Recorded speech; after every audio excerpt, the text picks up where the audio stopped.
그제 성부 영신 예배를 드린 것 같은데 벌써 1월 둘째 주가 되었습니다. 아버지. 계속적인 한파로 우리의 마음과 몸이 움츠려듭니다.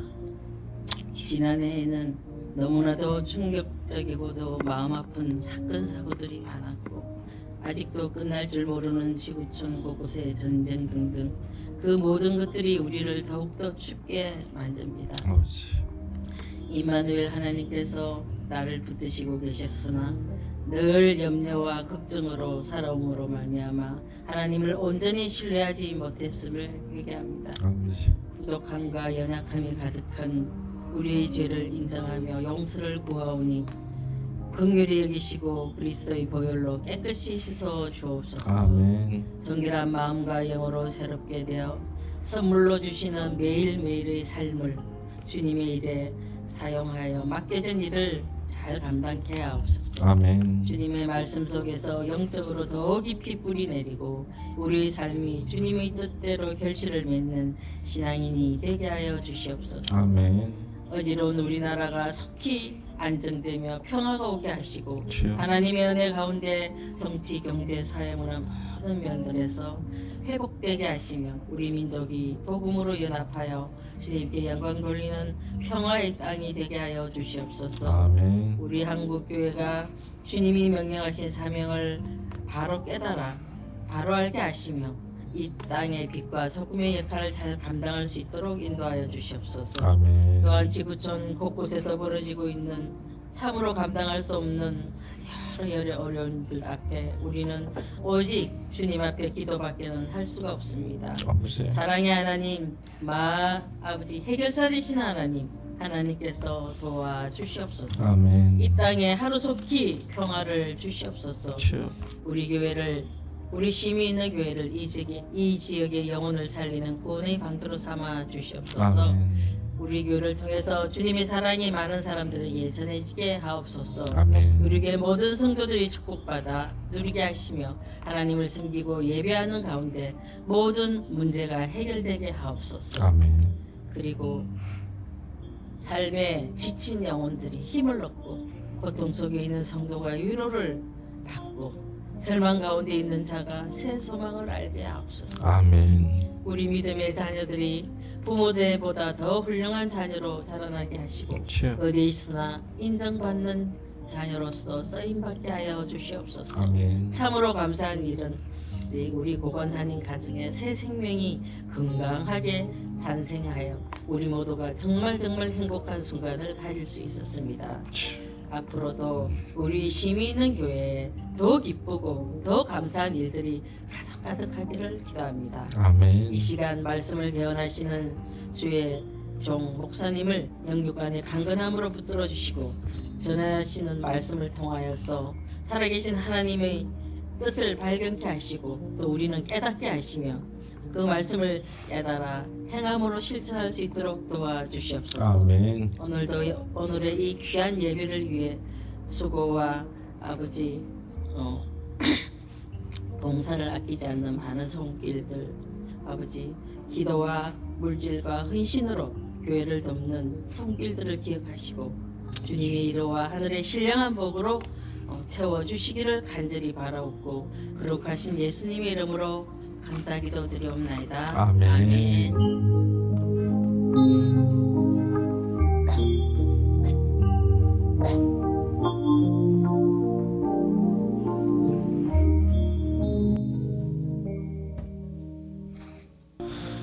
자, 오늘 성경 말씀은 출애굽기 5장 1절로 9절까지의 말씀 보겠습니다.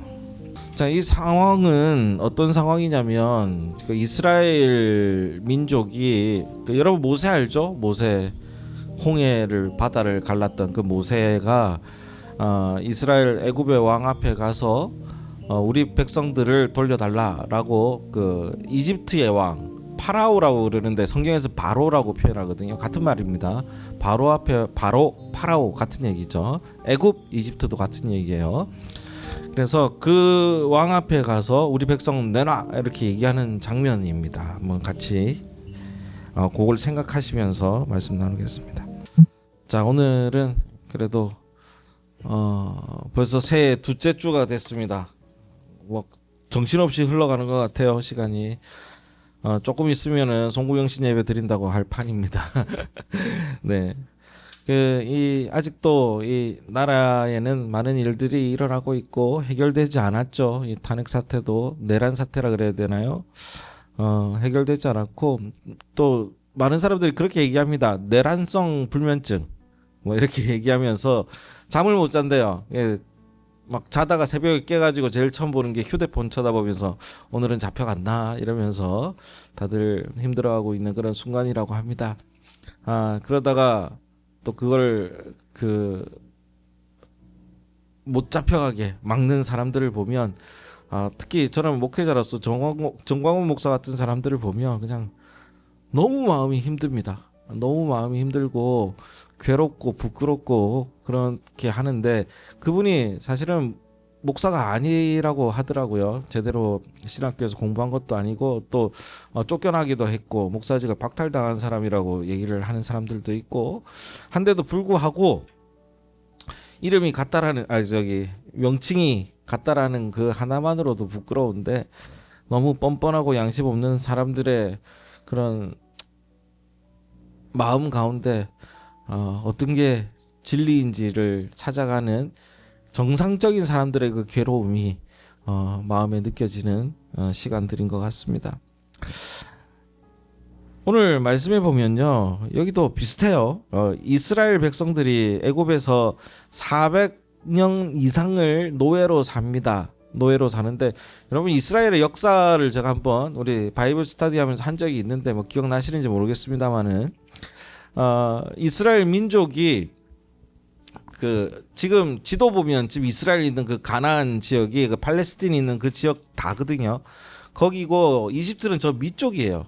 저 밑쪽인데 가뭄이 한번 크게 듭니다. 가뭄이 크게 들기도 하고 그 당시에 여러분 그 기억나나요? 아브라함의 이삭의 아들이 있었죠. 야곱의 아들이 있었죠. 야곱의 아들이 있는데 루벤 첫째 장자부터 막내 베냐민이 막내고 우리 야곱 중간에 야곱 베냐민 이렇게 가지 않습니까? 그 야곱을 너무너무 아버지가 사랑하니까 형들이 질투를 해가지고 죽이려고 합니다. 죽이려고 해가지고 땅에 묻으려고 하는데 그 형 중에 하나인 유다가 아무리 그래도 그렇지 동생을 죽일 수 있냐, 죽이지 말자라고 얘기를 해요. 그리고 난 다음에 이 유다가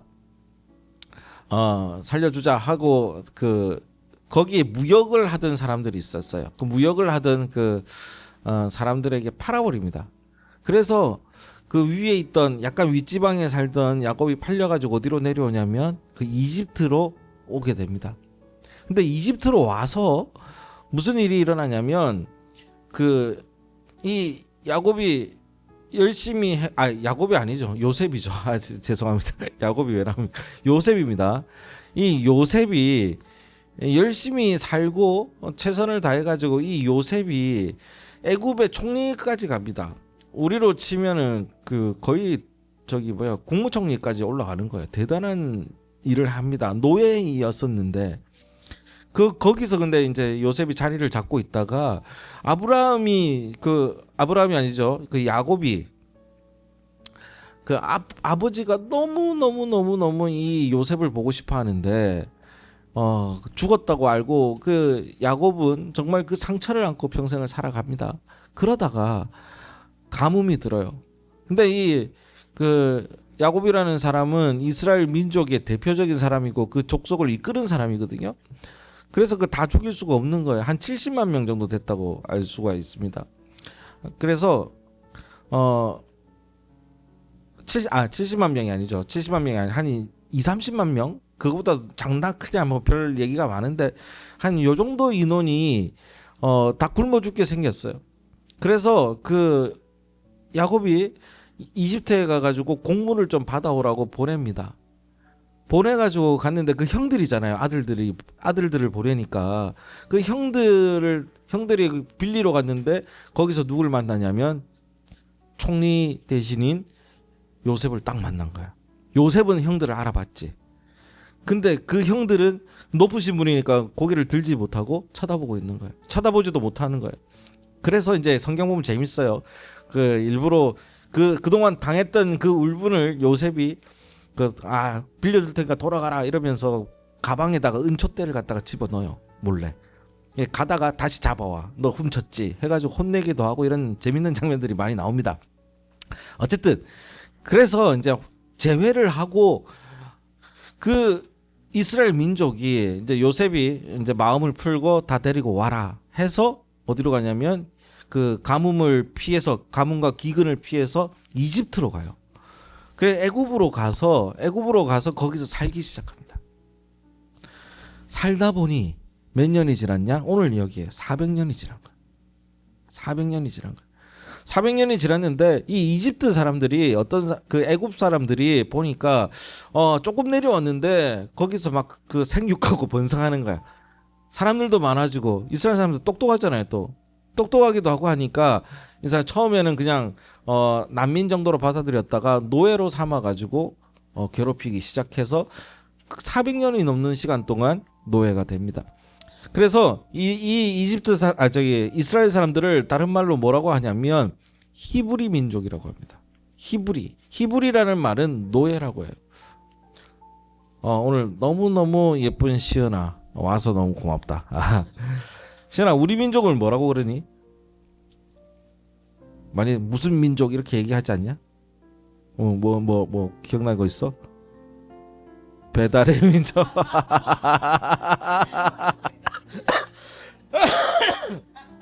색깔. 옛날에 우리 선조들 다 뭐 입고 다녔지? 그 서민들 무슨 색깔 옷 입고 다녔을까? 그래서 뭐라고 했을까? 백의 민족이라고 그랬거든. 그래요. 야, 나 깜짝 놀랐다. 나 배달의 민족. 그래요. 배달이 잘 돼서. 자, 어쨌든 그 백의 민족이라고 스스로 우리가 부르는 게 많죠. 뭐 자부심 있는 긍지의 무슨 민족이다. 우리 민족은 쓰러지지 않는 민족이다. 이런 얘기를 많이 하잖아요. 그런데 이스라엘 사람들을 스스로 뭐라고 하냐면 우리 노예다라고 얘기합니다. 왜 노예다라고 얘기하냐면 우리가 원래는 노예의 민족이었는데 하나님께서 우리를 구원해 주셨던 민족이다. 그래서 스스로 낮추는 그런 얘기를 합니다. 그래서 그 사람들이 되게 이때 분들은 뭐 겸손하고 좋은지 모르겠지만 요즘 이스라엘은 난리죠. 자기 욕심 따라서 변질돼 가고 있는 것 같아요. 그냥 또 하나님한테 한번 혼나지 않을까 이 생각을 하게 됩니다. 자, 아무튼 이스라엘 민족이 이렇게 잡혀가가지고 430년간 있는데 이제 오랫동안 노예로 있으면서 이제 막 우는 거예요. 이스라엘 민족은 성경에 따르면 하나님의 이제 장자의 민족이기도 하고 하나님이 선택한 민족이기라도 하지 않습니까? 이 성경이라는 게 이스라엘 민족의 역사니까. 그래서 막 울고 하나님 구원해 주세요라고 하니까 이제 하나님이 드디어 불러낼 생각을 가지고 모세를 보내는 거죠. 모세를 보내가지고 이제 합의를 봐라 이렇게 얘기를 합니다. 이 과정도 너무 재밌는 얘기들이 너무 많아요. 너무 많은데 다 설명할 수가 없으니까 우리 나중에 성경 공부 한번 했으면 좋겠습니다. 자, 그래서 노예로 삼아서 씻기고 있는데 노예는 우리 그렇잖아요. 3D 업종들은 보통 노예를 시키지 않습니까? 노예는 아니지만 우리도 그렇잖아요. 어려운 일들은 우리 지금 보면 외국인들 많이 시키잖아요. 특히 우리보다 조금 사는 상황이 좋지 않은 나라에서 오는 동남아나 뭐 이런 쪽에 사람들을 많이 시키잖아요. 시키면서 어려운 일들을 안 하려고 합니다. 이집트도 마찬가지예요. 유대민족이었던 이 이스라엘 사람들에게 어려운 거 시키고 특별히 많이 시켰던 게 뭐냐면 벽돌 만들고 이런 거예요. 그 지푸라기 같은 거를 진흙과 개 가지고 이렇게 만들어서 역사책 같은 데 보면 그걸 굽습니다. 오늘 여기도 이게 나오거든요. 근데 여기 가가지고 모세가 가서 뭐라고 얘기하냐면 우리 민족을 내어주세요 이렇게 얘기하는 거예요. 그냥 쉽게 얘기하면 내어주세요라고 하니까 이것 봐라 이 건방진 놈 안 되겠어 했더니 그 진흙에다가 짚을 넣어서 막 개 가지고 벽돌 만든다 했잖아요. 그 짚은 발음이 안 되네요. 지푸라기는 제공을 해줬어요, 애굽에서. 근데 오늘 말씀 보면 이것 봐라, 야 집도 니네가 주소라고 얘기해. 얘들 봐라, 좀 살만한가 보네, 이렇게 얘기하는 거 똑같아요. 내용이 자세히 읽어보면 이제 좀 먹고 살만한가 보네, 왜 좀 편하네, 이러면서 니네가 다 하고 만드는 것도 벽돌도 더 많이 만들어 하고 더 괴롭히기 시작을 하는 거죠. 자, 그 장면이 여기에 나옵니다. 예, 모세는 또 자기가 가고 싶어서 간 게 아니에요. 모세의 원래 직업은 뭐예요? 전직 뭐예요? 이집트에?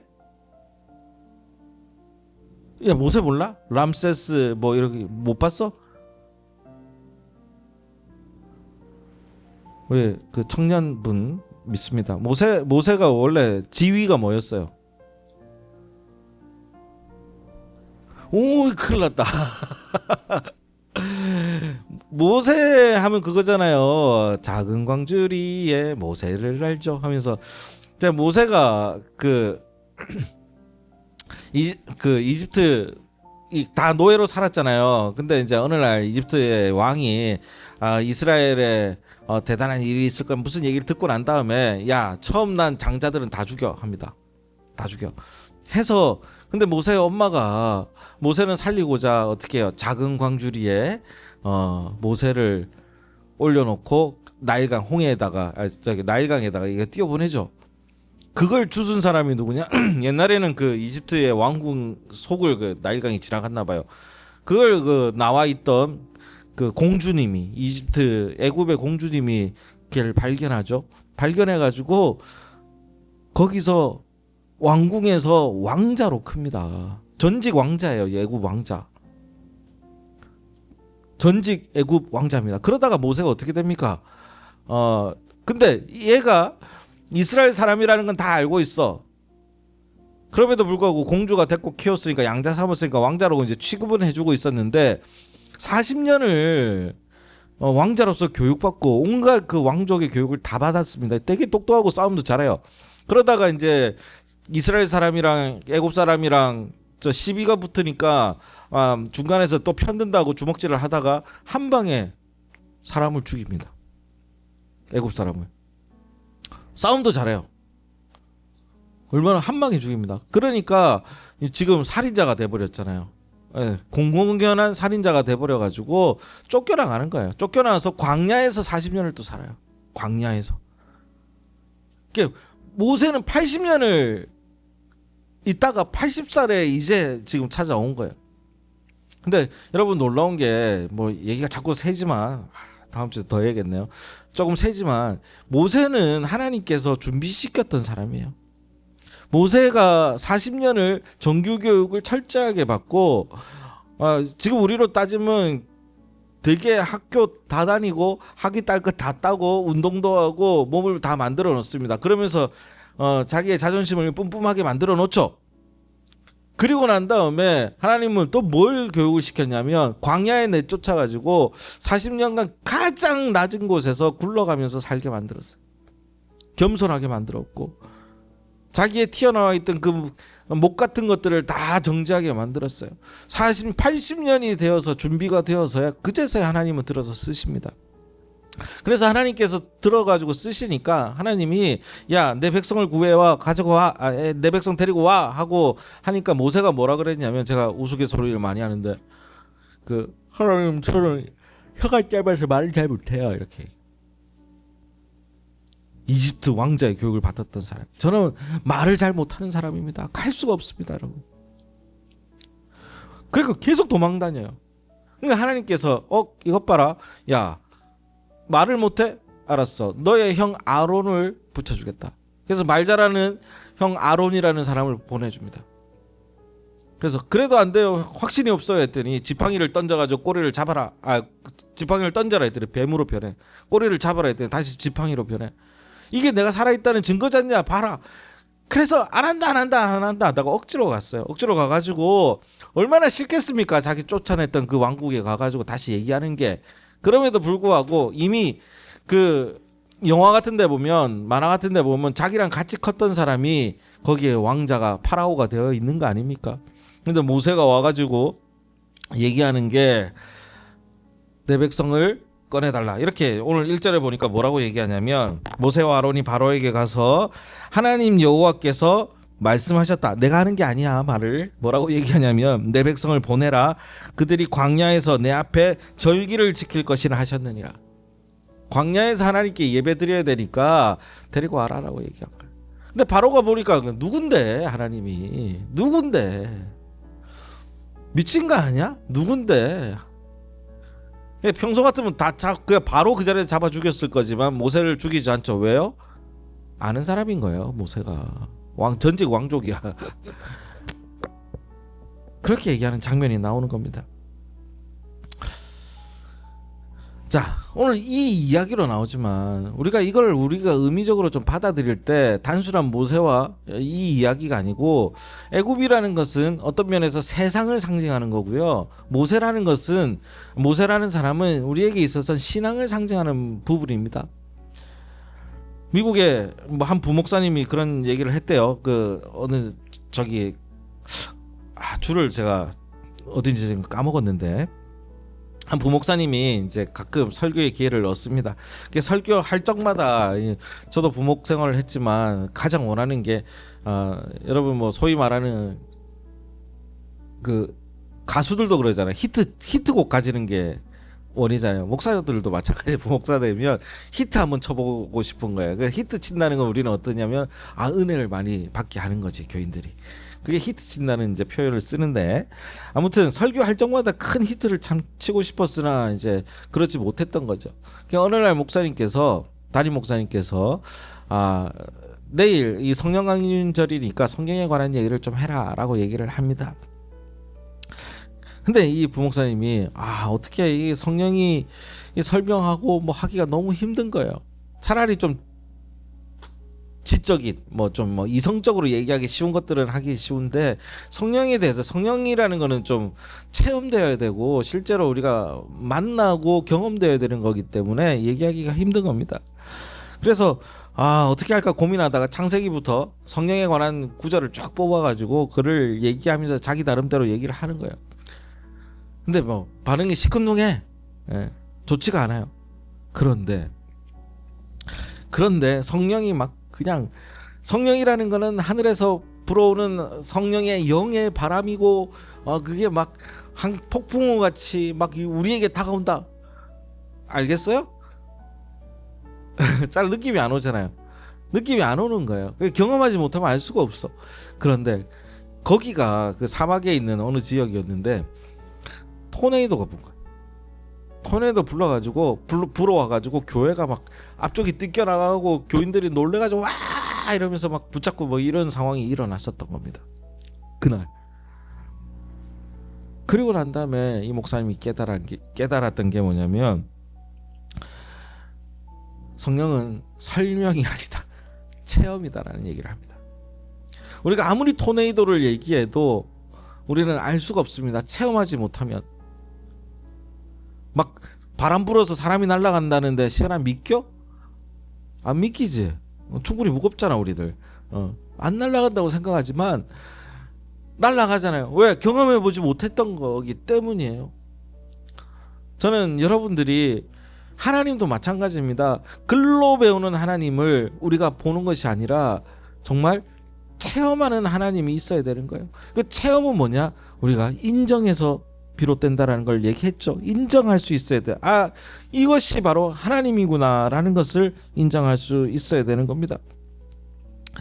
자, 다시 본문으로 좀 들어가면, 우리가 하나만 하고 다음 주에 조금 더 말씀을 좀 드리고자 하는데, 모세가 바로를 만나서, 바로야 이스라엘 백성 데리고 나오랜다 하고 선언을 하고, 바로는 웃기지 마, 딱 거절하죠. 이걸 갖다가 우리가 도식적으로 살펴보면 뭐냐면, 모세는 하나님의 뜻, 모세는 자기 뜻 아니라잖아요. 그죠? 야 데리고 나와, 내가 데리고 갈 거야가 아니라 하나님이 시켰다. 하나님이 데리고 나오랜다. 나에게로 데리고 나오란다 라고 얘기를 했습니다. 근데 애굽의 바로 왕은 뭐라고 얘기하냐면 웃기지 마. 그것은 내 거야라고 표현합니다. 오늘 말씀에 보면 내 안에 두 사람을 우리가 머릿속에 넣고 얘기를 합니다. 이 싸움이라고 표현해야 될까요? 이 성경이 말하고자 하는 것은 바로와 모세의 그 다툼과 그 논쟁이 아니라 이뿐만 아니라 우리 안에 있는 내 안의 싸움이기도 합니다. 우리는 하나님 말씀대로 살아야 한다고 얘기하지만 우리가 그럴 때가 있잖아요. 나는 뭐 상관도 없는 것 같은데 어느 순간 내 안에 있는 하나님의 이야기와 하나님의 상황이 있고 또 반대쪽에는 세상의 상황이 있는 거예요. 내가 하나님께서는 나를 나오라고 하시고 오늘 제목도 뭐예요? 나에게 제사 드리게 하겠다. 광야에 우리로 지금 예배잖아. 예배 드리러 한다고 지금 몇십만 명을 다 빼란 말이야? 말이 안 되잖아요. 다 데리고 나간단 말이야. 하나님께서는 이 예배를 핑계 삼았지만 뭘 해요? 궁극적인 건 뭐예요? 자기의 백성을 뭐 하시러? 애굽에서 구원하시려는 겁니다. 절기를 지키게 하겠다는 게 우리 예배라고 표현하면 돼요. 구원하시겠다는 겁니다. 그러나 애굽의 바로왕은 웃기지 마라. 얘들은 내 것이다라고 얘기를 하죠. 근데 우리의 마음으로 들어가 보면 마찬가지입니다. 하나님께서 너의 시간과 나의 시간과 나의 삶과 나의 생활들을 필요로 할 때가 있고 하나님께서 가져갈 거 있습니다. 가져갈 수도 있고 우리가 그것을 포기해야 되는 부분들이 있어요. 하나님이 내 것이다. 찬양에도 그게 있잖아요. 너는 내 아들이라 너는 내 것이라 라는 찬양이 있듯이 하나님께서 우리에게 하는 말 중에 하나가 우리의 신앙의 고백은 뭐냐면 나는 하나님 것이다거든요. 하나님은 너는 내 것이다. 그래서 나의 것을 가져와라. 그게 뭐예요? 우리의 시간과 우리의 물질과 우리의 생각과 우리가 할 수 있는 것들을 가져오라고 얘기하고 있는 것이고 우리의 반대편의 마음에서는 뭡니까? 하나님 이것은 내 것입니다라고 표현하잖아요. 내가 내 마음대로 살고 싶습니다라고 표현을 하잖아요. 그러면서 그 두 가지 마음이 상충하는 중인 겁니다. 그런데 우리가 좀 깊이 봐야 될 게 뭐냐면 이 바로와 모세 이야기 속에서도 하나님께서 너는 이 백성은 내 것이다. 내가 나에게 데리고 와야 된다. 내가 절기를 지키게 할 것이다. 예배 드리게 하려고 내가 빼갈 것이다. 라고 하는 본질적인 이유는 뭐냐면 이스라엘 민족을 뭐 하시려? 뭐 하시려요? 구원하시려. 다시 우리에게로 가져와 봅시다. 하나님께서 너의 시간을 내고 너의 물질도 내고 너의 마음도 내고 해서 이렇게 예배하고 하나님께 엎드리게 하는 것은 뭐야? 결국적으로 하나님 우리를 끌어내가지고 괴롭고 불편하게 하기 위함이 아니라 결국 우리의 마음을 뭐 하시려? 뭐 하시려? 구원하시려 하신다는 거예요.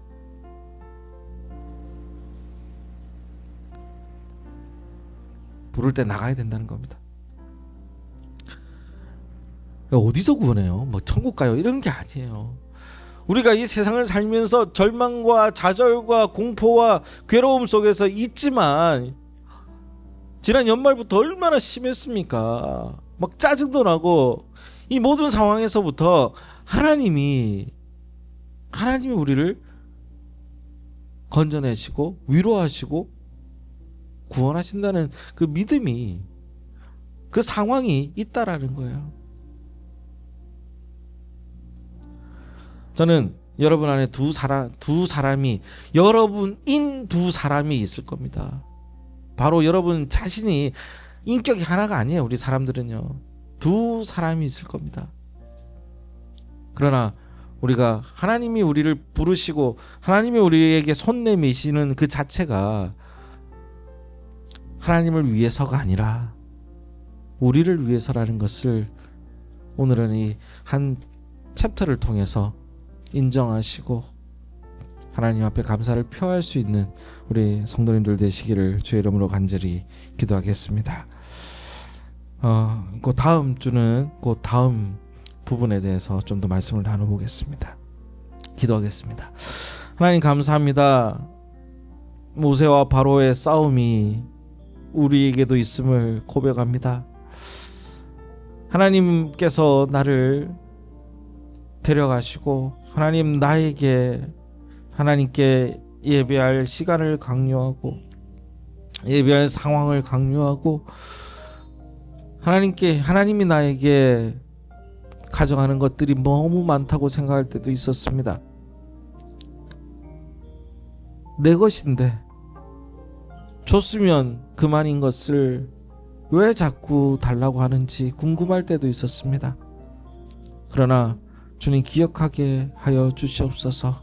하나님이 나를 살리려 하심이었고 하나님이 나를 건지려 하심이었고 하나님이 나를 구원하려 하셨음임을 우리는 이제는 깨닫고 감사해야 하는 저희들이 될 수 있도록 도와주시옵소서. 감사드리오며 예수 그리스도 이름으로 기도드립니다. 아멘.